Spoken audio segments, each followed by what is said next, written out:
ದಾವಣಗೆರೆಯ ಸಾಸ್ವೆಹಳ್ಳಿಯಲ್ಲಿ ಈಶ್ವರನ ಭಾವಚಿತ್ರದ ಫ್ಲೆಕ್ಸ್ಗೆ ಬೆಂಕಿ ಹಚ್ಚಿದ ಪ್ರಕರಣಕ್ಕೆ ಸಂಬಂಧಪಟ್ಟಂತೆ ಓರ್ವ ಯುವಕನನ್ನ ಹೊನ್ನಾಳಿ ಠಾಣೆ ಪೊಲೀಸರು ವಶಕ್ಕೆ ಪಡೆದಿದ್ದಾರೆ.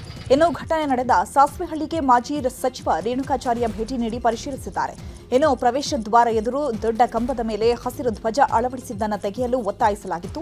ಹೀಗಾಗಿ ಸ್ವಯಂ ಪ್ರೇರಿತವಾಗಿ ಹಸಿರು ಧ್ವಜವನ್ನು ತೆರವು ಮಾಡುವಂತೆ ಮತ್ತೊಂದು ಧರ್ಮದ ಜನರು ತೆಗೆದಿದ್ರು. ಆದರೆ ಡಿಸೆಂಬರ್ 8ರಂದು ಕಲ್ಲೇಶ್ವರ ಸ್ವಾಮಿಯ ಕಾರ್ತಿಕ ಮಹೋತ್ಸವದ ಹಿನ್ನೆಲೆ ಹಾಕಿದ್ದಂತಹ ಈಶ್ವರನ ಭಾವಚಿತ್ರಕ್ಕೆ ಕಿಡಿಗೇಡಿಗಳು ಬೆಂಕಿ ಹಚ್ಚಿದ್ದಾರೆ.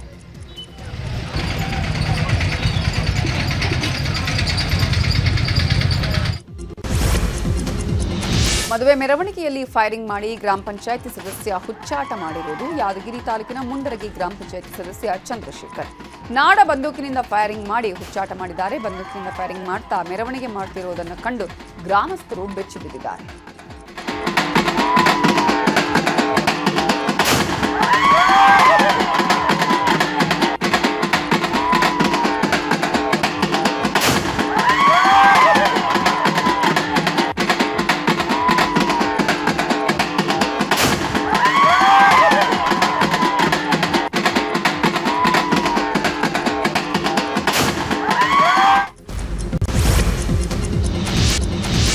ಹಾಸನದಲ್ಲಿ ಸರ್ಕಾರಿ ಸೇವೆಗಳ ಸಮರ್ಪಣಾ ಸಮಾರಂಭಕ್ಕೆ ಸಿಎಂ ಸಿದ್ದರಾಮಯ್ಯ ಹಾಗೂ ಡಿಸಿಎಂ ಡಿಕೆ ಶಿವಕುಮಾರ್ ಆಗಮಿಸಿದ್ದಾರೆ.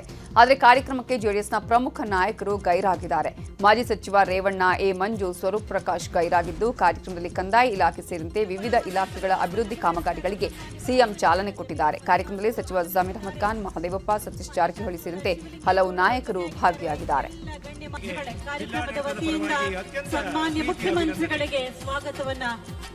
ಕೋರ್ತಾ ಇದ್ದಾರೆ ಮಾನ್ಯ ಶಾಸಕರು. ಇದೀಗ ಭಗವದ್ಗೀತೆ ಪಠ್ಯಕ್ಕೆ ಸೇರಿಸುವ ವಿಚಾರವಾಗಿ ಕೇಂದ್ರ ಸಚಿವ ಕುಮಾರಸ್ವಾಮಿ ವಿರುದ್ಧ ಸಿಎಂ ಸಿದ್ದರಾಮಯ್ಯ ವಾಗ್ದಾಳಿ ನಡೆಸಿದ್ದಾರೆ. ಕುಮಾರಸ್ವಾಮಿ ಬಿಜೆಪಿ ಜೊತೆಗೆ ಸೇರಿದ್ದಾರೆ, ಬಿಜೆಪಿ ಜೊತೆಗೆ ಸೇರಿ ಅವರು ಕೂಡ ಮನುವಾದಿ ಆಗಿದ್ದಾರೆ ಅಂತ ವಾಗ್ದಾಳಿ ನಡೆಸಿದ್ದಾರೆ. ಈಗ ಕುಮಾರಸ್ವಾಮಿ ಅವರು ಕೂಡ ಬಿಜೆಪಿ ಜೊತೆ ಸೇರ್ಕೊಂಡು ಚುನಾವಣೆ ಮಾಡಿದ ಮೇಲೆ ಈಗ ಅವರು ಮನುವಾದಿಗಳಾಗ್ಬಿಟ್ಟಿದ್ದಾರೆ. ಕೇಂದ್ರ ಸಚಿವ H D. Kumaraswamy CM DCM watch ಬಗ್ಗೆ ಮಂಡ್ಯದಲ್ಲಿ ಮಾತಾಡಿದ್ದಾರೆ. ಅವರು ಎಷ್ಟು ಲಕ್ಷ ವಾಚ್ ಕಟ್ಟಿದ್ದಾರೆ ಅನ್ನೋದು ಮುಖ್ಯ ಅಲ್ಲ, ವಾಚನ್ನು ಹೇಗೆ ಖರೀದಿ ಮಾಡಿದ್ರು, ಅವರ ದುಡಿಮೆಯಲ್ಲಿ ಖರೀದಿಸಿದ್ರಾ ಅನ್ನೋದು ಮುಖ್ಯ ಅಂತ ಸಿದ್ದರಾಮಯ್ಯ ಹಾಗೂ ಡಿಕೆಶಿ ವಿರುದ್ಧ ವಾಗ್ದಾಳಿ ನಡೆಸಿದ್ದಾರೆ. ಅವರು ಎಷ್ಟು ಲಕ್ಷದ ವಾಚ್ ಕಟ್ಟಿದ್ದಾರೆ ಅನ್ನೋದು ಮುಖ್ಯ ಅಲ್ಲ, ಆ ವಾಚನ್ನು ಯಾವ ರೀತಿ ತಗೊಂಡ್ರು ಅಂತಕ್ಕಂಥ ಮುಖ್ಯ ಅಲ್ಲ ಅಷ್ಟೇ. ದುಡಿಮೆ ಮಾಡಿ ತಗೊಂಡಿದ್ರೆ ಅದಕ್ಕೆ ನಾವು ಕಾಮೆಂಟ್ಸ್ ಮಾಡೋಕ್ಕಾಯ್ತದ? ಪ್ರಶ್ನೆ ಇರೋದು ಯಾವ್ಯಾವ ರೀತಿಯಲ್ಲಿ ವಾಚನ್ನು ತಗೊಂಡಿರ್ತಾರೆ ಅಂತಕ್ಕಂಥದ್ದು ಮುಖ್ಯ. ಚಳಿಗಾಲದ ಅಧಿವೇಶನದ ಕುರಿತಾಗಿ ಮಾತನಾಡಿದ ಬಿಜೆಪಿ ರಾಜ್ಯಾಧ್ಯಕ್ಷ ವಿಜಯೇಂದ್ರ, ನಾನು ಮತ್ತು ವಿಪಕ್ಷ ನಾಯಕರು ಹಾಗೂ ಜೆಡಿಎಸ್ ನಾಯಕರ ಜೊತೆ ಸಭೆ ಮಾಡಿ ಚರ್ಚೆ ಮಾಡಿದ್ದೇನೆ.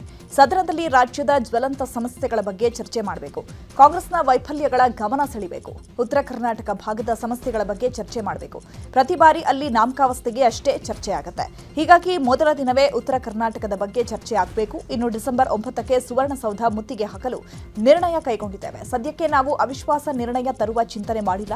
ಆಡಳಿತ ಪಕ್ಷದ ಶಾಸಕರೇ ಅವಿಶ್ವಾಸ ನಿರ್ಣಯ ನಿಲುವಳಿ ತರಬಹುದು ಅಂತ ಹೇಳಿದ್ದಾರೆ. ಈ ಅಧಿವೇಶನವನ್ನ ಇನ್ನೂ ಹೆಚ್ಚು ಗಂಭೀರವಾಗಿ ತೆಗೆದುಕೊಂಡು ಅಧಿವೇಶನದ ಆರಂಭದ ದಿನಗಳಲ್ಲೇ ಈ ಎಲ್ಲ ಸಮಸ್ಯೆಗಳ ಬಗ್ಗೆ ಚರ್ಚೆ ಮಾಡಬೇಕು ಅಂತ ನಾವು ತೀರ್ಮಾನ ಮಾಡಿದ್ದೇವೆ. ಇವೆಲ್ಲ ವಿಚಾರಗಳನ್ನ ನಾವು ತೆಗೆದುಕೊಂಡು ಬೆಳಗಾವಿನಲ್ಲಿ 8ನೇ ತಾರೀಕು ಅಧಿವೇಶನ ಪ್ರಾರಂಭ ಆಗ್ತದೆ. 9ನೇ ತಾರೀಕು ರೈತರು ಎಲ್ಲರನ್ನು ಕೂಡ ಒಗ್ಗೂಡಿಸಿಕೊಂಡು ಸುವರ್ಣಸೌಧ ಮುತ್ತಿಗೆನ ಹಾಕಬೇಕು ಅಂತೇಳಿ ಈಗಾಗಲೇ ಭಾರತೀಯ ಜನತಾ ಪಾರ್ಟಿ ತೀರ್ಮಾನ ಮಾಡಿದ್ದೇವೆ. 9ನೇ ತಾರೀಕು ಮಂಗಳವಾರ ಬಹಳ ದೊಡ್ಡ ಸಂಖ್ಯೆಯಲ್ಲಿ ರೈತರು ಬರ್ತಾರೆ, ಪ್ರತಿಭಟನೆ ಮಾಡ್ತೇವೆ. ವಿಧಾನಸೌಧ ಸುವರ್ಣಸೌಧ ಮುತ್ತಿಗೆ ಹಾಕುವ ಮುಖೇನ ಈ ರಾಜ್ಯ ಸರ್ಕಾರವನ್ನ, ರೈತ ವಿರೋಧಿ ಕಾಂಗ್ರೆಸ್ ಸರ್ಕಾರವನ್ನ ಬಡಿದೆಬ್ಬಿಸುವ ಕೆಲಸವನ್ನ ನಾವು ಮಾಡ್ತೇವೆ. ತದನಂತರದ ಸದನದಲ್ಲೂ ಕೂಡ ನಾವು ಚರ್ಚೆ ಮಾಡ್ತೇವೆ. ಪವರ್ ಶೇರಿಂಗ್ ಗದ್ದಲದ ಬಳಿಕ ಮೊದಲ ಬಾರಿಗೆ CM Siddaramaiah, DCM DKShi, AICC ಅಧ್ಯಕ್ಷ ಮಲ್ಲಿಕಾರ್ಜುನ ಖರ್ಗೆ ಒಟ್ಟಾಗಿ ಕಾಣಿಸಿಕೊಂಡಿದ್ದಾರೆ. ಅಂಬೇಡ್ಕರ್ ಪರಿನಿರ್ವಾಣ ಕಾರ್ಯಕ್ರಮದಲ್ಲಿ 3 ನಾಯಕರು ಭಾಗಿಯಾಗಿದ್ದಾರೆ. ನ್ಯಾಷನಲ್ ಹೆರಾಲ್ಡ್ ಕೇಸ್ನಲ್ಲಿ ಡಿಸಿಎಂ ಡಿಕೆ ಶಿವಕುಮಾರ್ಗೆ ನೋಟಿಸ್ ಜಾರಿ ಮಾಡಲಾಗಿದೆ. ನ್ಯಾಷನಲ್ ಹೆರಾಲ್ಡ್ಗೆ ಹಣಕಾಸು ವ್ಯವಸ್ಥೆ ಮಾಡಿರುವಂತಹ ಬಗ್ಗೆ ಮಾಹಿತಿ ಕೇಳಿ ಬಂದಿದ್ದು, ದೆಹಲಿ ಪೊಲೀಸರು ಈ ಬಗ್ಗೆ ನೋಟಿಸ್ ಅನ್ನು ಕೊಟ್ಟಿದ್ದಾರೆ. ಇನ್ನು ನೋಟಿಸ್ ವಿಚಾರವಾಗಿ ಮಾತನಾಡಿದ ಡಿಸಿಎಂ ಡಿಕೆ ಶಿವಕುಮಾರ್, ನಾವು ಕಾಂಗ್ರೆಸ್ಸಿಗರು ಕಷ್ಟ ಕಾಲದಲ್ಲಿ ಇದ್ದಾಗ ಸಹಾಯ ಮಾಡಬೇಕು ಅಂತ ಹೇಳಿದ್ರು. ನಾವು ಸಹಾಯ ಮಾಡಿದ್ವಿ. ನೋಟಿಸ್ ಬಂದಿದೆ, ಉತ್ತರಿಸ್ತೇನೆ ಎಂದಿದ್ದಾರೆ. ಇನ್ನು ಇದೇ ವಿಚಾರವಾಗಿ ಪರಮೇಶ್ವರ್, ಎಂಬಿ ಪಾಟೀಲ್, ಪ್ರಿಯಾಂಕ ಖರ್ಗೆ ಕೂಡ ರಿಯಾಕ್ಷನ್ ಕೊಟ್ಟಿದ್ದಾರೆ. ನಾವು ನ್ಯಾಷನಲ್ ಹೆರಾಲ್ಡು, ಯಂಗ್ ಇಂಡಿಯಾಗೆ ಅದು ನಮ್ಮ ಪಕ್ಷದ ಸಂಸ್ಥೆಗಳು. ಅದೇನು ನಾವೆಲ್ಲ ಕಾಂಗ್ರೆಸ್ಸಿಗರು, ನಾವು ಅವ್ರಿಗೆ ಕಷ್ಟಕಾಲ ಇದ್ದಾಗ ಸಹಾಯ ಮಾಡಬೇಕು ಅಂತ ನಮ್ಮ ಟ್ರಸ್ಟ್ಗಳಿಂದ ಎಲ್ಲ ನಾವೆಲ್ಲ ಸಹಾಯ ಮಾಡಿದ್ವಿ. ಬೇಕಾದಷ್ಟೇನೆಲ್ಲ ಮಾಡಿದ್ದಾರೆ ನನಗೆ. ಸೊ ನನಗೆ ನೋಟಿಸ್ ಕೊಟ್ಟಿದ್ದಾರೆ. ನಾವು ಆಗ ಇಡಿಗೆ ಹೋಗಿ ಎಲ್ಲ ರಿಪ್ಲೈ ಎಲ್ಲ ಕೊಟ್ಟಿದ್ದಾರೆ. ನಾವು ಏನೇನು ಬೇಕೋ ಕೊಟ್ಟಿದ್ದು. ಚಾರ್ಜ್ ಶೀಟು ಆಗಿದೆ. ಆದಮೇಲೆ ಈಗ ಡೆಲ್ಲಿ ಪೊಲೀಸ್ ಅವರು ನಮ್ಮ 19ನೇ ತಾರೀಕು ಒಳಗಡೆ ಒಂದು ನಮಗೆ ಮಾಹಿತಿ ಕೊಡಬೇಕು ಅಂತ ಹೇಳಿದ್ದಾರೆ. ಒಟ್ಟೊಳಗೆ ಇದು ಕಿರುಕುಳ ಕೊಡೋಕ್ಕೆ ಮಾಡ್ತಾ ಇದ್ದಾರೆ. ಇದು ಸರಿ ಇಲ್ಲ, ನಾನು ಖಂಡಿಸ್ತೇನೆ. ಇಲ್ಲ, ನೋಟಿಸ್ ಕೊಟ್ಟಿದ್ದಾರೆ, ನೋಟಿಸಿಗೆ ಉತ್ತರ ಕೊಡ್ತಾರೆ. ಏನು ಯಂಗ್ ಇಂಡಿಯಾಗೆ ಅವರು ದೇಣಿಗೆ ಕೊಟ್ಟಿದ್ದಾರೆ ಅಂತ ಹೇಳಿ ಅವ್ರಿಗೆ ನೋಟಿಸ್ ಕೊಟ್ಟಿದ್ದಾರೆ ಅಂತ ನಮ್ಮ ಮಾಧ್ಯಮದಲ್ಲಿ ನೋಡಿದೆ ನಾನು. ಅದಕ್ಕೆ ಉತ್ತರವನ್ನು ಅವರೇ ಕೊಡಬೇಕಲ್ವಾ, ಕೊಡ್ತಾರೆ. ನೋಡಿ, ಡಿ ಕೆ ಶಿವಕುಮಾರ್ ಅವರು ನ್ಯಾಷನಲ್ ಹೆರಾಲ್ಡು ಅದು ನಮ್ಮ ಕಾಂಗ್ರೆಸ್ ಪಕ್ಷದ ಒಂದು ಪತ್ರಿಕೆ. ಅದಕ್ಕೆ ಡೊನೇಷನ್ ಕೊಟ್ಟರೆ ತಪ್ಪೇನದು? ಆಯ್ತು, ಕೊಡ್ದು ಉತ್ತರ ಕೊಡ್ತಾರೆ. ಸೋರ್ಸ್ ಕೇಳ್ಬೋದು ಭಾಳ. ನೀವು ಸೋರ್ಸ್ಕಿಂತ ಏನು ಹೆಚ್ಚಿಗೆ ಕೇಳೋಕ್ಕಾಗಲ್ಲ. ನೀವು ಕೊಟ್ಟಿದ್ದಂಥ ಹಣ ಚೆಕ್ನ ಕೊಟ್ಟಾರ. ಅವರು ಚೆಕ್ನ ಕೊಟ್ಟದ್ದು ಕೇಳ್ತಿರಲ್ಲ, ಏನು ಕ್ಯಾಶ್ನ ಕೊಡ್ಬೇಕಾಗಿತ್ತಾ? ವಿಚಾರ ಇರ್ಬೋದು, ಯಂಗ್ ಇಂಡಿಯಾ ವಿಚಾರ ಇರ್ಬೋದು, ಇಡೀ ವಿಶ್ವದಲ್ಲೇ ಭಾಳ ಒಂದು ವಿಶಿಷ್ಟವಾದಂಥ ಪ್ರಕರಣ ಇದೆ. ದುಡ್ಡು ಎಲ್ಲಿಂದ ಬಂತು, ಎಷ್ಟು ಬಂತು, ಯಾರಿಂದ ಬಂತು, ಯಾರಿಗೆ ಹೋಯ್ತು ಅಂತ ಏನಾದರೂ ಆಗಿದೆ? ಇದು ಯಾಕೆ ವಿಶಿಷ್ಟ ಪ್ರಕರಣ ಅಂದರೆ, this must be the only money laundering case in the history of India where there is no money. ಇದೇ ಯಾವುದು ನ್ಯಾಷನಲ್ ಹೆರಾಲ್ಡ್ ಏನಿದೆ ಅಲ್ಲ ಕೇಸ್ಗಳು, ಇವ್ರ ಮೇಲೆ ಯಾಕಿಲ್ಲ? RSS ಅವ್ರ ಮೇಲೆ. ಅವ್ರು ಇಲ್ಲಿ ತನಕ ಅವ್ರದ್ದು ಆದಾಯ ಏನು ಅಂತ ಯಾರಿಗಾನ ಗೊತ್ತಿದ್ರೆ ನೀವು ಹೇಳ್ಬಿಟ್ರಪ್ಪ. ನೀವು ಇಲ್ಲಿ ಇಷ್ಟು ಜನ ನೀವು ಪ್ರಬುದ್ಧರು ಕೂತಿದ್ದೀರಿ ಇಲ್ಲಿ. ನ್ಯಾಷನಲ್ ಕಾಂಗ್ರೆಸ್ ವಿರುದ್ಧ ಚಿಕ್ಕಬಳ್ಳಾಪುರದ ಚಿಂತಾಮಣಿಯಲ್ಲಿ ತಮಟೆ ಪ್ರತಿಭಟನೆ ಮಾಡಲಾಗಿದ್ದು, ಬಿಜೆಪಿ ಮುಖಂಡ ವೇಣುಗೋಪಾಲ್ ನೇತೃತ್ವದಲ್ಲಿ ಪ್ರತಿಭಟನೆ ನಡೆಸಲಾಗಿದೆ. ಕಬ್ಬು, ಮೆಕ್ಕೆಜೋಳಕ್ಕೆ ಬೆಂಬಲ ಬೆಲೆ ಘೋಷಿಸಿದ ಕಾಂಗ್ರೆಸ್ ವಿರುದ್ಧ ಆಕ್ರೋಶ ವ್ಯಕ್ತಪಡಿಸಿದ್ದಾರೆ. ಈ ಸರ್ಕಾರ ರೈತ ವಿರೋಧಿ ಸರ್ಕಾರ ಅಂತ ಘೋಷಣೆ ಕೂಗಿದ್ದಾರೆ.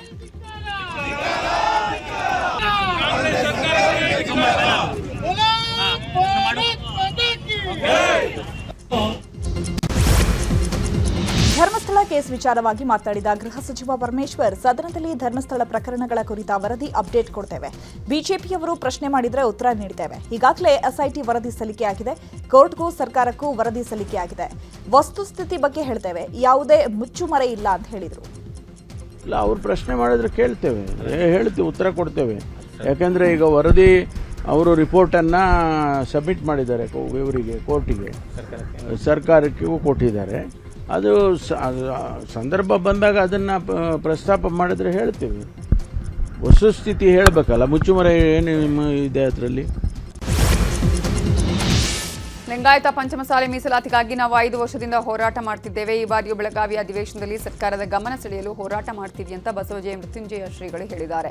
ಬೆಳಗಾವಿಯಲ್ಲಿ ಮಾತಾಡಿದವರು, 2012ರಲ್ಲಿ ಅಧಿವೇಶನದ ವೇಳೆ ಮುತ್ತಿಗೆ ಹಾಕಿದಾಗಲೂ ಸಿಎಂ ಆಗಿದ್ದ ಜಗದೀಶ್ ಶೆಟ್ಟರ್ ಸ್ಪಂದಿಸಲಿಲ್ಲ. 2020ರಲ್ಲಿ ಉಪವಾಸ ಸತ್ಯಾಗ್ರಹ ಮಾಡಿದ್ರೂ ಯಡಿಯೂರಪ್ಪ ಸರ್ಕಾರ ಸ್ಪಂದಿಸಲಿಲ್ಲ. ಕಳೆದ ಅಧಿವೇಶನದಲ್ಲಿ ಸಿಎಂ ನಮ್ಮನ್ನ ನಿರ್ದಯವಾಗಿ ಲಾಠಿ ಚಾರ್ಜ್ ಮಾಡಿಸಿದ್ರು. ಡಿಸೆಂಬರ್ 10ರಿಂದ ನಾವು ಪ್ರತಿಭಟನೆ ಮಾಡ್ತೀವಿ. ಅಧಿವೇಶನ ಸಂದರ್ಭದಲ್ಲಿ ಬಾಯಿಗೆ ಕೈಗೆ ಕಪ್ಪು ಪಟ್ಟಿ ಕಟ್ಕೊಂಡು ಮೌನ ಪ್ರತಿಭಟನೆ ಮಾಡ್ತೀವಿ. ಮೀಸಲಾತಿಗಾಗಿ ನಮ್ಮ ಸಮುದಾಯದ ಶಾಸಕ ಸಚಿವರು ಬಾಯಿ ಬಿಡದಿರುವುದು ದುರಂತ ಅಂತ ಸ್ವಾಮೀಜಿ ಹೇಳಿದ್ದಾರೆ. ನಿರಂತರವಾಗಿರ್ತಕ್ಕಂಥ ಹೋರಾಟವನ್ನು ಸಂಕಲ್ಪವನ್ನು ಮಾಡುವಂಥ ದೃಷ್ಟಿಯಿಂದ ಯಾವ ದಿನ ಯಾವ ಸ್ಥಳದಲ್ಲಿ ನಮ್ಮ ಮೇಲೆ ಲಾಠಿ ಚಾರ್ಜ್ ಮಾಡಿ ನಮ್ಮ ಹೋರಾಟ ಹತ್ತಿಕ್ಕೋ ಪ್ರಯತ್ನವನ್ನು ಸರ್ಕಾರ ಮಾಡಿತ್ತು, ಅದೇ ದಿನ ಅದೇ ಸ್ಥಳದಲ್ಲಿ ಬಾಯಿಗೆ ಕಪ್ಪು ಬಟ್ಟೆ ಕಟ್ಟಿಕೊಂಡು, ಎಡಗೈಗೆ ಕಪ್ಪು ಬಟ್ಟೆ ಕಟ್ಟಿಕೊಂಡು, ಬಲಗೈಯಲ್ಲಿ ಪಂಚಮಸಾಲಿ ಧ್ವಜವನ್ನು ಹಿಡಿದುಕೊಂಡು ಒಂದು ಮೌನವಾಗಿರ್ತಕ್ಕಂಥ ಪಥಸಂಚಲನವನ್ನು ಡಿಸೆಂಬರ್ 10ನೇ ತಾರೀಕು ಬುಧವಾರ ದಿವಸ ಬೆಳಗ್ಗೆ 10 ಗಂಟೆಗೆ ಬೆಳಗಾವಿ ನಗರದಲ್ಲಿರ್ತಕ್ಕಂಥ ಗಾಂಧಿ ಭವನದಿಂದ ಸನ್ಮಾನ್ಯ ಜಿಲ್ಲಾಧಿಕಾರಿಗಳು ಯಾವ ಸ್ಥಳದಲ್ಲಿ ತೋರಿಸ್ತಾರೋ ಅಲ್ಲಿಯವರೆಗೆ ಪಥಸಂಚಲನ ಮಾಡ್ತೀವಿ. ಕೆಂಪೇಗೌಡ ಅಂತಾರಾಷ್ಟ್ರೀಯ ವಿಮಾನ ನಿಲ್ದಾಣದಿಂದ 10 ವಿಮಾನಗಳನ್ನು ರದ್ದು ಮಾಡಲಾಗಿದೆ. ಕೆಂಪೇಗೌಡ ಏರ್ಪೋರ್ಟ್ನಿಂದ ನಿರ್ಗಮಿಸಬೇಕಿದ್ದ 10 ಇಂಡಿಗೋ ವಿಮಾನಗಳನ್ನು ಮಧ್ಯಾಹ್ನದವರೆಗೂ ರದ್ದುಪಡಿಸಲಾಗಿದೆ. ಇನ್ನು ವಿಮಾನದ ಸಮಸ್ಯೆಯಿಂದಾಗಿ ಹೊರದೇಶದಲ್ಲಿರುವ ಮಗಳ ಹೆರಿಗೆಗೆ ಹೋಗಬೇಕಿದ್ದ ತಂದೆ ಹೋಗಲಾಗದೆ ಪರದಾಡಿದ್ದಾರೆ. ವೀಸಾ ಪಡೆಯಲು ಅಂತಿಮ ಪರಿಶೀಲನೆಗೆ ದೆಹಲಿಗೆ ಫ್ಲೈಟ್ ಬುಕಿಂಗ್ ಮಾಡಿದ್ರು. ಆದರೆ ಫ್ಲೈಟ್ ಹಾರಾಟದ ಬಗ್ಗೆ ಮಾಹಿತಿ ಸಿಗದೆ ಕಂಗಾಲಾಗಿದ್ದಾರೆ. ರಾಜಕಾರಣಿಗಳಿಗೆ ಆನ್ ಟೈಮ್ ಫ್ಲೈಟ್ ಸಿಗಲ್ವಾ? ನಮ್ಗ್ಯಾಕೆ ಸಿಗಲ್ಲ? ಸರ್ಕಾರಗಳು ಕೂಡಲೇ ಮಧ್ಯಪ್ರವೇಶ ಮಾಡಿ ಸಮಸ್ಯೆ ಬಗೆಹರಿಸಬೇಕು ಅಂತ ಹೇಳಿದ್ದಾರೆ. ಸರ್, ನಾವು ದೆಹಲಿಗೆ ಹೋಗ್ತಾ ಇದ್ದೀವಿ. ನಾಳೆ ನಮಗೆ ಮಧ್ಯಾಹ್ನ 1 ಗಂಟೆಗೆ US ವೀಸಾ VSC ನಲ್ಲಿ ಬಯೋಮೆಟ್ರಿಕ್ ಇದೆ. ನನ್ನ ಮಗ ಅಲ್ಲಿಗೆ 4 ಜನ ಹೊರಟಿದ್ದೀವಿ US ವೀಸಾಕ್ಕೆ. ನಾವು ಪ್ರಿಕಾಷನರಿ ಅಕಸ್ಮಾತ್ ಇವ್ರದ್ದು ಇದಾಗ್ತಾ ಇರೋದ್ರಿಂದ ಮತ್ತೆ ನೈಟ್ ರಾತ್ರಿ 4 ಗಂಟೆಗೆ ಆಕಾಶ ಏರ್ವೇಸ್ಗೂ ಬುಕ್ ಮಾಡಿದ್ದೀವಿ. ಅದು 35,000 ರೂಪಾಯಿ ಆಗಿದೆ. ನಾವು ಸರ್ಕಾರನೂ ಸಹ ಬ್ಲೇಮ್ ಮಾಡ್ತಾ ಇದ್ವಿ. ಕೆಲ ಕಾರಣ ಸರ್ಕಾರನೇ. ಸರ್ಕಾರ ಏನಾದ್ರೂ ತೀರ್ಮಾನ ತಗೋಬೇಕಿತ್ತು. ವಿತಿನ್ ಫ್ರಾಕ್ಷನ್ ಆಫ್ ಸೆಕೆಂಡ್ ಅಲ್ಲಿ ತೀರ್ಮಾನ ತಗೊಂಡು ಬೇರೆ ಫ್ಲೈಟ್ ಅರೇಂಜ್ ಮಾಡಿ ಜನನ ಕಡಿಮೆ ಮಾಡಬೇಕಿತ್ತು. ನಮ್ದು ಬ್ಯಾಂಗ್ಳೂರಿಂದ ಬಾಂಬೆಗೆ ಕನೆಕ್ಟಿಂಗ್ ಫ್ಲೈಟ್ ಇತ್ತು ಸರ್. ಇವತ್ತು ಸಂಜೆ 7 ಗಂಟೆಗೆ ಬಾಂಬೆ ಟು ಅಲ್ಮಾತಿ ಕಜಾಕಿಸ್ತಾನಿಗೆ ಫ್ಲೈಟ್ ಇತ್ತು. ನಾವು ನಿನ್ನೆನೆ ಬಂದು ಇಲ್ಲಿ ಬ್ಯಾಂಗ್ಳೂರಲ್ಲಿ ಸ್ಟೇ ಆಗಿದ್ದೀವಿ. ಬಟ್ ನಮಗೆ ಯಾವುದೇ ರೀತಿ ಮುನ್ಸೂಚನೆ ಕೊಡದೇನೆ ಇಲ್ಲಿ ಬಂದ ಮೇಲೆ ಈಗ ಜಸ್ಟ್ ಒಂದು 5 ನಿಮಿಷ ಮುಂಚೆ ಕ್ಯಾನ್ಸಲ್ ಅಂತ ಹೇಳ್ತಾ ಇದಾರೆ. ದಿಕ್ಕು ತೋರ್ಸಂಗ್ ಆಗಿದೆ. ಏನ್ ಮಾಡ್ಬೇಕಂತ ಹೇಳಿ ಗೊತ್ತಾಗ್ತಾ ಇಲ್ಲ. ಲಗೇಜ್ ಸಿಕ್ಕಿಲ್ಲ ನಮಗೆ. 5 ದಿನದಿಂದ ಬರ್ತಾ ಇರೋದು ಹೋಗ್ತಾ ಇರೋದು ಏರ್ಪೋರ್ಟ್ ಶಿವಮೊಗ್ಗ ಏರ್ಪೋರ್ಟಿಗೆ. ಶಿವಮೊಗ್ಗದಲ್ಲಿ ಕೇಳಿದ್ದಕ್ಕೆ ಬೆಂಗಳೂರಲ್ಲಿದೆ ಲಗೇಜು ಅಂತ ಹೇಳಿದಕ್ಕೆ ಬೆಂಗಳೂರಿಗೆ ಬಂದಿದೀವಿ. ಇಲ್ಲಿ ಬಂದ ಮೇಲೆ ಕೇಳಿದ್ರೆ 1 ಗಂಟೆ 2 ಗಂಟೆ ನಿಂತು ಕೇಳಿದ್ಮೇಲೆ ಈಗ ಇದು ಲಗೇಜ್ ಬೆಂಗಳೂರಿಗೆ ಬಂದಿಲ್ಲ ಅಂತ ಹೇಳ್ತೀನಿ. ಇಂಡಿಗೋ ವಿಮಾನಗಳ ಹಾರಾಟದಲ್ಲಿ ವ್ಯತ್ಯಯದಿಂದ ಪ್ರಯಾಣಿಕರು ಪರದಾಡುತ್ತಿದ್ದಾರೆ. ಇದರ ಮಧ್ಯೆ ಫ್ಲೈಟ್ ಟಿಕೆಟ್ ದರ ಕೂಡ ಗಗನಕ್ಕೇರಿದೆ. Air India, Star Air, Akash Air ಸೇರಿದಂತೆ ಇತರೆ ವಿಮಾನಗಳಲ್ಲಿ ದರ ಹೆಚ್ಚಳ ಮಾಡಲಾಗಿದೆ. 15ರಿಂದ 20 ಸಾವಿರದಿಂದ 75ರಿಂದ 80 ಸಾವಿರದವರೆಗೂ ಟಿಕೆಟ್ ದರ ಏರಿಸಲಾಗಿದೆ.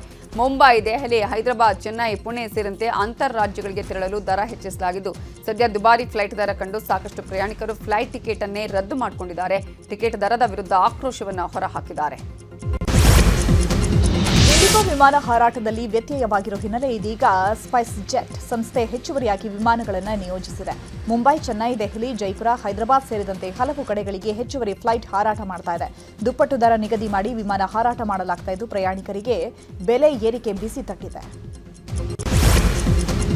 ಇಂಡಿಗೋ ವಿಮಾನ ಹಾರಾಟದಲ್ಲಿ ವ್ಯತ್ಯಯ ಆಗಿರೋ ಬಗ್ಗೆ ಸಚಿವ ಪ್ರಿಯಾಂಕ್ ಖರ್ಗೆ ವ್ಯಂಗ್ಯವಾಡಿದ್ದಾರೆ. ಕಲಬುರಗಿಯಲ್ಲಿ ಮಾತಾಡಿದ ಅವರು, ಹವಾಯಿ ಚಪ್ಪಲಿ ಹಾಕಿಕೊಳ್ಳುವವರು ವಿಮಾನ ಏರುವ ಹಾಗೆ ಮಾಡ್ತೀನಿ ಅಂತ ಪ್ರಧಾನಿ ಹೇಳ್ತಿದ್ರು. ಆದರೆ ಇವತ್ತು ವಿಮಾನ ನಿಲ್ದಾಣದಲ್ಲಿ ಚಪ್ಪಲಿಗಳು ಹಾರಾಡ್ತಿವೆ. 1000 ಫ್ಲೈಟ್ ಕ್ಯಾನ್ಸಲ್ ಆಗಿದೆ. ವಿಮಾನಯಾನದಲ್ಲಿ ಮೊನೋಪೊಲಿ ತರಲು ಹೊರಟಿದ್ದಾರೆ. ವಿಮಾನ ಹಾರಾಟ ವ್ಯತ್ಯಯ ಆಗಿರೋದಕ್ಕೆ ಪ್ರಧಾನಿ ಏನ್ ಸ್ಲೋಗನ್ ಕೊಡ್ತಾರೋ ನೋಡಬೇಕು ಅಂತ ವ್ಯಂಗ್ಯವಾಡಿದ್ದಾರೆ. ಇನ್ನು ಸಚಿವ MB ಪಾಟೀಲ್ ಕೂಡ ಪ್ರತಿಕ್ರಿಯೆ ಕೊಟ್ಟಿದ್ದು, ಕೇಂದ್ರ ಸರ್ಕಾರದ ವಿರುದ್ಧ ಕಿಡಿಕಾರಿದ್ದಾರೆ. This is a result of the monopoly that the government of India has encouraged. They have ensured that every sector, every business, every vertical has become a monopoly of 1 or 2 people.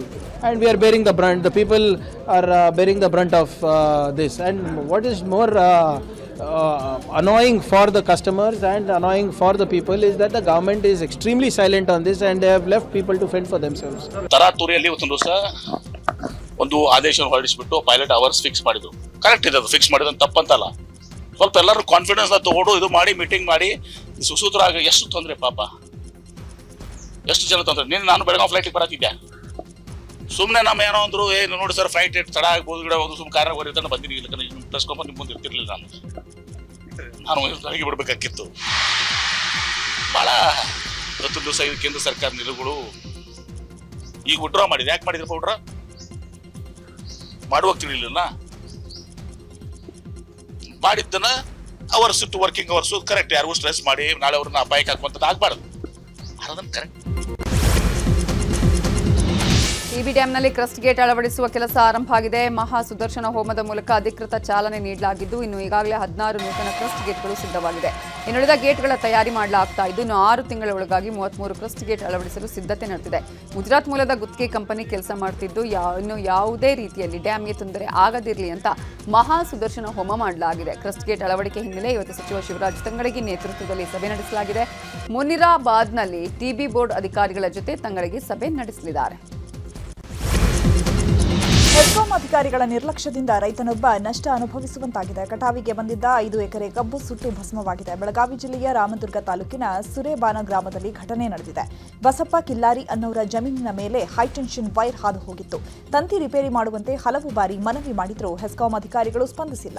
ತಂತಿ ತಗುಲಿ ಬೆಂಕಿ ಸಂಭವಿಸಿದ್ದು 5 ಎಕರೆ ಕಬ್ಬು ಬೆಳೆ ಸುಟ್ಟು ಭಸ್ಮವಾಗಿದೆ. ರಾಷ್ಟ್ರೀಯ ಹೆದ್ದಾರಿ 44ರಲ್ಲಿ ಸರಣಿ ಅಪಘಾತ ಸಂಭವಿಸಿದೆ. ಬ್ರೇಕ್ ವೈಫಲ್ಯದಿಂದಾಗಿ ಲಾರಿಯೊಂದು ಕಾರ್ ಸೇರಿದಂತೆ ಹಲವು ವಾಹನಗಳಿಗೆ ಡಿಕ್ಕಿ ಹೊಡೆದಿದೆ. ಚಿಕ್ಕಬಳ್ಳಾಪುರ ತಾಲೂಕಿನ ಅರೂರು ಗ್ರಾಮದ ಬಳಿ ಅಪಘಾತ ಉಂಟಾಗಿದೆ. ಘಟನೆಯಲ್ಲಿ ಕಾರ್ ಸೇರಿದಂತೆ ಹಲವು ವಾಹನಗಳು ಜಖಂಗೊಂಡಿದೆ. ಅದೃಷ್ಟವಶಾತ್ ಯಾವುದೇ ಪ್ರಾಣಹಾನಿ ಉಂಟಾಗಿಲ್ಲ. ಘಟನೆಯಿಂದಾಗಿ ಕೆಲಕಾಲ ಟ್ರಾಫಿಕ್ ಜಾಮ್ ಉಂಟಾಗಿತ್ತು. ತಾಯಿಯಿಂದ ಬೇರ್ಪಟ್ಟು ಕೊಳಚೆಗುಂಡಿಗೆ ಬಿದ್ದಿದ್ದ ಮರಿಯಾನೆಯನ್ನು ರಕ್ಷಿಸಲಾಗಿದೆ. ತಮಿಳುನಾಡಿನ ಡೆಂಕಣಿಕೋಟೆ ಸಮೀಪದ ಅಂಚೆಟ್ಟಿ ಬಳಿ ಘಟನೆ ನಡೆದಿದ್ದು 6 ತಿಂಗಳ ಮರಿಯಾನೆ ಕಾಡಂಚಿನ ಗ್ರಾಮ ಅಂಚೆಟ್ಟಿ ಬಳಿ ತಾಯಿಯಿಂದ ಬೇರ್ಪಟ್ಟಿತ್ತು. ಬಳಿಕ ಕೊಳಚೆ ತುಂಬಿದ ಗುಂಡಿಗೆ ಆಯ ತಪ್ಪಿ ಬಿದ್ದಿತ್ತು. ಗ್ರಾಮಸ್ಥರು ಮರಿಯಾನೆ ಬಿದ್ದಿರುವುದನ್ನು ಗಮನಿಸಿ ಅರಣ್ಯ ಇಲಾಖೆಗೆ ಮಾಹಿತಿ ಕೊಟ್ಟಿದ್ದರು. ಸ್ಥಳಕ್ಕೆ ಬಂದ ಅರಣ್ಯ ಇಲಾಖೆ ಸಿಬ್ಬಂದಿ ಹರಸಾಹಸ ಪಟ್ಟು ಮರಿಯಾನೆಯನ್ನ ರಕ್ಷಣೆ ಮಾಡಿದ್ದಾರೆ. ಜಮೀನಿಗೆ ಕಾಡಾನೆ ಎಂಟ್ರಿ ಕೊಟ್ಟು ಬೆಳೆಯೆಲ್ಲ ನಾಶ ಮಾಡಿರುವ ಘಟನೆ ಚಾಮರಾಜನಗರ ಜಿಲ್ಲೆ ಗುಂಡ್ಲುಪೇಟೆ ತಾಲೂಕಿನ ಮಂಚಹಳ್ಳಿ ಗ್ರಾಮದಲ್ಲಿ ನಡೆದಿದೆ. ಗ್ರಾಮದ ಮಹದೇವಪ್ಪನವರ ಜಮೀನಿನಲ್ಲಿ ಬೆಳೆದಿದ್ದ ಟೊಮ್ಯಾಟೊ, ಹೀರೆಕಾಯಿ ಹಾಗೂ ತೆಂಗಿನ ಗಿಡಗಳನ್ನು ಕಾಡಾನೆ ನಾಶ ಮಾಡಿದೆ. ಮೈಸೂರಿನಲ್ಲಿ ಹುಲಿ ಉಪಟಳ ಹೆಚ್ಚಾಗಿದೆ. ಹುಣಸೂರು ತಾಲೂಕಿನ ಗುರುಪುರದಲ್ಲಿ ಹುಲಿ ಮರಿ ರಕ್ಷಣೆ ಮಾಡಲಾಗಿದೆ. ಗ್ರಾಮದ ಹೊರವಲಯದಲ್ಲಿ ಹುಲಿ ಮರಿ ಕಾಣಿಸಿಕೊಂಡಿದ್ದು ಗ್ರಾಮಸ್ಥರು ಕೂಡಲೇ ಅರಣ್ಯ ಇಲಾಖೆಗೆ ಮಾಹಿತಿ ಕೊಟ್ಟಿದ್ದಾರೆ. ಇದೇ ಭಾನುವಾರ ಉಡುಪಿ ಶ್ರೀ ಕೃಷ್ಣ ಮಠಕ್ಕೆ ಆಂಧ್ರಪ್ರದೇಶ ಡಿಸಿಎಂ ನಟ ಪವನ್ ಕಲ್ಯಾಣ್ ಭೇಟಿ ನೀಡಲಿದ್ದಾರೆ. ಈ ಬಗ್ಗೆ ಪರ್ಯಾಯ ಶ್ರೀ ಪುತ್ತಿಗೆ ಮಠಾಧೀಶ ಸುಗುಣೇಂದ್ರ ತೀರ್ಥರು ಮಾಹಿತಿ ನೀಡಿದ್ದಾರೆ. ಲಕ್ಷಕಂಠ ಗೀತಾ ಪಾರಾಯಣ ಕಾರ್ಯಕ್ರಮದಲ್ಲಿ ಸಮಾರೋಪದಲ್ಲಿ ಭಾಗಿಯಾಗಲಿದ್ದಾರೆ. ನಾಳೆ ಮಧ್ಯಾಹ್ನ 2:30ಕ್ಕೆ ಮಂಗಳೂರು ವಿಮಾನ ನಿಲ್ದಾಣಕ್ಕೆ ಬಂದು 3:30ಕ್ಕೆ ಉಡುಪಿ ಪ್ರವಾಸ ಮಂದಿರದಲ್ಲಿ ಇರಲಿದ್ದಾರೆ. ಸಂಜೆ 4 ಗಂಟೆಗೆ ಶ್ರೀಕೃಷ್ಣ ದರ್ಶನ ಪಡೆದು ಬಳಿಕ ಸಮಾರೋಪ ಸಮಾರಂಭದಲ್ಲಿ ಪಾಲ್ಗೊಳ್ಳಲಿದ್ದಾರೆ. ಅವರು ನಾಡಿದ್ದು 13ನೇ ತಾರೀಕಿಗೆ ಇಲ್ಲಿ ಆಗಮಿಸ್ತಾ ಇದ್ದಾರೆ. ಅವರು ನಮ್ಮ ದೇಶದಲ್ಲಿ ಭಾರತೀಯ ಸಂಸ್ಕೃತಿ ಉಳಿಸಬೇಕು ಎಂಬಂಥ ದೃಷ್ಟಿಯಲ್ಲಿ ವಿಶೇಷವಾದ ಕಾಳಜಿಯನ್ನು ಹೊಂದಂಥ ಒಂದು ವಿಶಿಷ್ಟ ರಾಜಕಾರಣಿ. ಅವರಿಗೆ ನಾವು ಈ ಸಂದರ್ಭದಲ್ಲಿ ಸನ್ಮಾನವನ್ನು ನಾವು ಮಾಡ್ತಾ ಇದ್ದೇವೆ. ಆಂಧ್ರ ಪ್ರದೇಶದಲ್ಲಿ ನಮ್ಮ ಸಂಸ್ಕೃತಿಯನ್ನು ಉಳಿಸುವುದಕ್ಕೋಸ್ಕರ ಪವನ್ ಕಲ್ಯಾಣ್ ಅವರು ವಿಶೇಷ ಪ್ರಯತ್ನವನ್ನು ಮಾಡಿದ್ದಾರೆ. ಹಾಗಾಗಿ ಅವರಿಗೆ ಒಳ್ಳೆಯ ಜನಪ್ರಿಯತೆಯನ್ನು ಕೂಡ ಬಂದಿದೆ. ಅಂಥವರು ಈ ನಮ್ಮ ಸಮ್ಮೇಳನಕ್ಕೆ ಆಗಮಿಸ್ತಾ ಇರೋದು ಬಹಳ ಸಂತೋಷ. ದರ್ಶನ್ ಅಭಿನಯದ ಡೆವಿಲ್ ಚಿತ್ರ ರಿಲೀಸ್ಗೆ ದಿನಗಣನೆ ಆರಂಭ ಆಗಿದೆ. ಈಗ ಡೆವಿಲ್ ಚಿತ್ರದ ಫ್ಯಾನ್ಸ್ ಶೋಗೆ ಆನ್ಲೈನ್ ಬುಕಿಂಗ್ ಓಪನ್ ಆಗಿದೆ. ಗುರುವಾರ ಬೆಳಗ್ಗೆ 6:30ಕ್ಕೆ ಡೆವಿಲ್ ಚಿತ್ರದ ಫ್ಯಾನ್ಸ್ ಶೋ ನಡೆಯಲಿದ್ದು ಇವತ್ತು ಆನ್ಲೈನ್ ಬುಕಿಂಗ್ ಓಪನ್ ಆಗಿದ್ದು ಸಿಂಗಲ್ ಸ್ಕ್ರೀನ್ ಟಿಕೆಟ್ ದರ 500ರಿಂದ 900 ರೂಪಾಯಿವರೆಗೂ ಏರಿಕೆ ಮಾಡಲಾಗಿದೆ. ಬೆಂಗಳೂರಲ್ಲಿ 20ಕ್ಕೂ ಹೆಚ್ಚು ಫ್ಯಾನ್ಸ್ ಶೋ ನಡೆಯಲಿದೆ. ಈಗಾಗಲೇ ಡೆವಿಲ್ ಟ್ರೈಲರ್ ಮೂಲಕ ಹವಾ ಎಬ್ಬಿಸಿದ್ದು ಸಿನಿಮಾ ನೋಡಲು ಅಭಿಮಾನಿಗಳು ಕಾತರರಾಗಿದ್ದಾರೆ. ನಟ ಶಿವರಾಜ್ ಕುಮಾರ್ ಅಭಿನಯದ ಗುಮ್ಮಡಿ ನರಸಯ್ಯ ಚಿತ್ರದ ಮುಹೂರ್ತ ಕಾರ್ಯಕ್ರಮ ನಡೆಸಲಾಗಿದೆ. ತೆಲುಗಿನ ಗುಮ್ಮಡಿ ನರಸಯ್ಯ ಚಿತ್ರದಲ್ಲಿ ಶಿವಣ್ಣ ನಾಯಕರಾಗಿ ನಟಿಸ್ತಾ ಇದ್ದಾರೆ. ವಿಜಯವಾಡದಲ್ಲಿ ಚಿತ್ರದ ಮುಹೂರ್ತ ಕಾರ್ಯಕ್ರಮ ಇದ್ದು ಬೆಳಗ್ಗೆ ನಡೆದಿದೆ. ಆಂಧ್ರದ ಖ್ಯಾತ ಸರಳ ರಾಜಕಾರಣಿ ಆಗಿರುವಂತಹ ಗುಮ್ಮಡಿ ನರಸಯ್ಯ ಅವರ ಪಾತ್ರದಲ್ಲಿ ಶಿವಣ್ಣ ಕಾಣಿಸಿಕೊಳ್ಳಲಿದ್ದು ಚಿತ್ರದ ಮುಹೂರ್ತಕ್ಕೂ ಮುನ್ನ ಗುಮ್ಮಡಿ ನರಸಯ್ಯ ಅವರ ಮನೆಗೆ ಶಿವಣ್ಣ ಭೇಟಿ ನೀಡಿದ್ದಾರೆ.